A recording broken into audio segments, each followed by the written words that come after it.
이번 이야기는 일본 괴담 마을 인근에 있던 묘지. 내가 아직 초등학생이었을 때 이야기.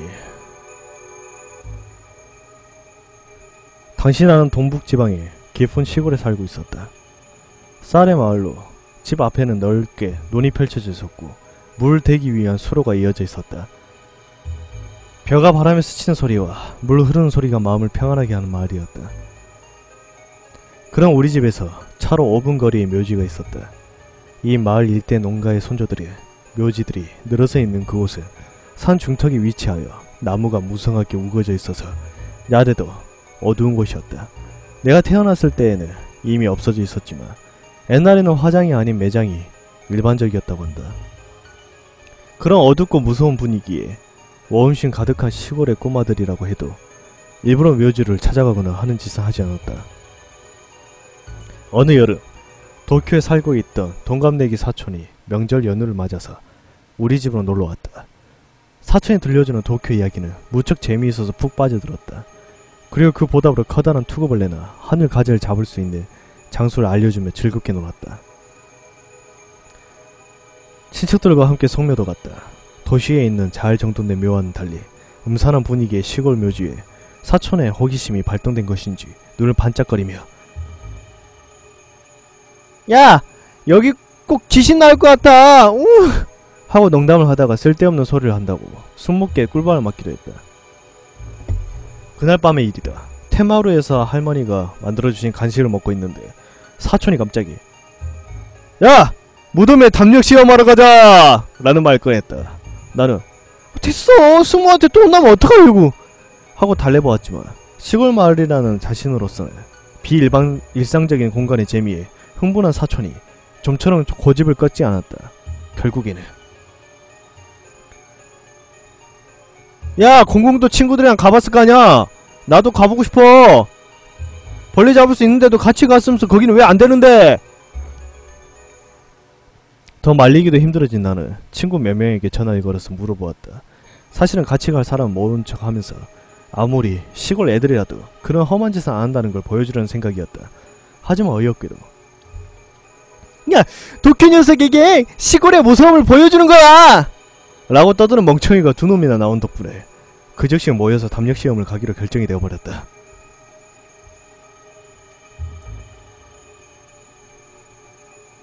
손전등을 준비하고 우리 집 앞에서 모여서 출발했다. 차로는 5분 거리지만 애들 걸음으로는 거리느니 제법 시간이 걸렸다. 도중에 사촌이 해주는 도쿄의 TV 프로그램 이야기를 들으며 즐겁게 떠들었지만 묘지가 가까워짐에 따라 점점 말이 없어졌다. 마을에서 산길로 빠지는 오솔길에 들어섰을 때는 완전히 입이 딱 닫혀버렸다. 벌레나 개구리 울음소리가 거슬릴 정도로 크게 울렸다.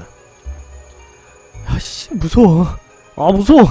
하지만 여기까지 와서 무서우니까 돌아가자 같은 얼빠진 소리는 입이 찢어지는 한이 있어도 하면 안 되는 것이었다. 각오를 굳힌 초딩 4명은 허세를 떨면서 오솔길을 쭉쭉 나아갔다. 그리고 드디어 묘지에 도착.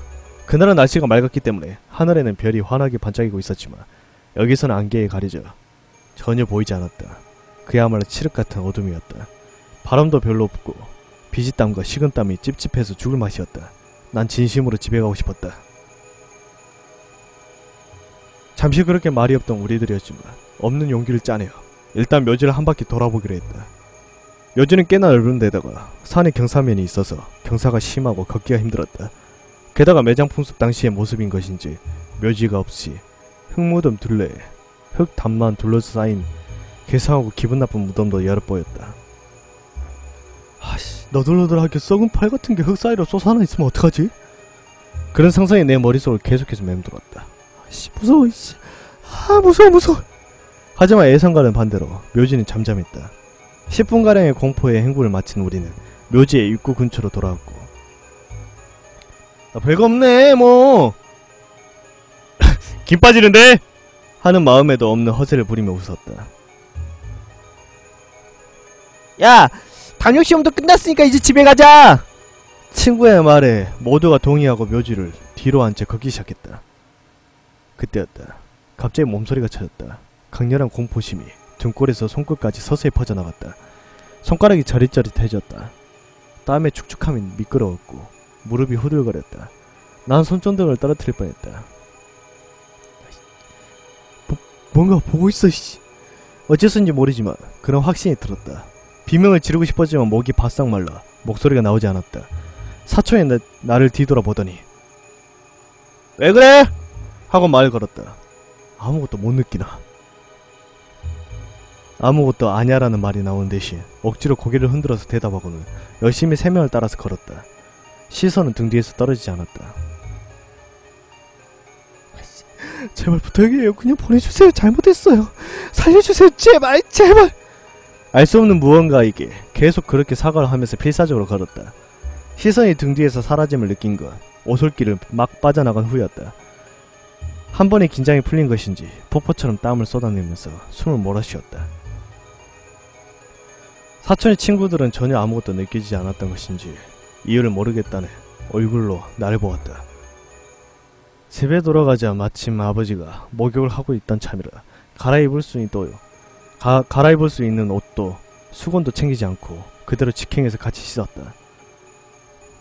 아버지는 같이 목욕하는 게 오랜만이라며 좋아했지만 그날 난 혼자 있는 것이 어쨌든 싫었기 때문에 들어갔던 것이다.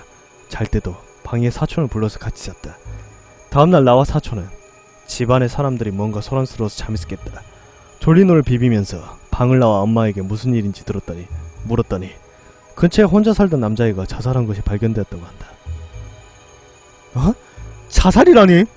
어디서? 순간 무언가의 공포감에 조심스럽게 물어보았고 엄마는 어두운 표정으로 말했다. 어젯밤에 부모님 묘 옆에 있는 나무에 목을 맸대. 글쎄. 현장은 어제 갔던 묘지였다. 나 울고불고 소리치며 토까지 했다. 사촌은 자기 부모님 방으로 뛰어들어가서 울었다. 당연히 나중에 담력시험 이야기를 추궁당했고 우리는 죽을 만큼 혼났다. 나중에 안 일이지만 남자는 이 마을에 살던 어느 부부의 아들로 도쿄에 있는 회사에 취직했다가 익숙치 않은 도쿄 생활을 적응하지 못하고 일도 잘 풀리지 않아서 정신적인 스트레스를 이기지 못하여 회사를 그만두고 고향으로 돌아왔다고 했다. 그러나 이미 나이가 많았던 양치는 오래지 않아 세상을 떠나고 말았고 주민끼리 도움을 많이 받고 주고받는 마을이었지만 남자는 집에만 틀어박힌 채로 사람들과 전혀 교류를 가지 않았고 갈수록 고독해져 갔다고 한다. 그리고 어제 명절을 맞아 부모님의 제사를 지낸 남자는 외로움에 끝내 스스로 목숨을 끊는 것 같다는 것이다. 이 일로 사촌이 가져온 도쿄로 돌아가는 날짜를 앞당겨서 바로 다음날 아침에 올라가 버렸다. 남겨진 나와 친구 2명은 자살한 남자가 찾아오면 어쩌나 정말로 겁을 먹었지만 초등학교 졸업을 하고 이사를 한 뒤 지금에 이르기까지 아무 일 없이 무사히 있다. 앞으로도 부디 별일이 없기를 바란다. 그러나 지금에 와서 들은 생각이 있다. 그때 내가 느낀 시선이 이미 죽은 홀령의 시선이었을 경우와 모든 것에 절망하여 이제 죽음을 선택하려 하는 아직까지 살아있는 인간의 시선이었을 경우 어느 쪽이 정말로 무서운 것일까?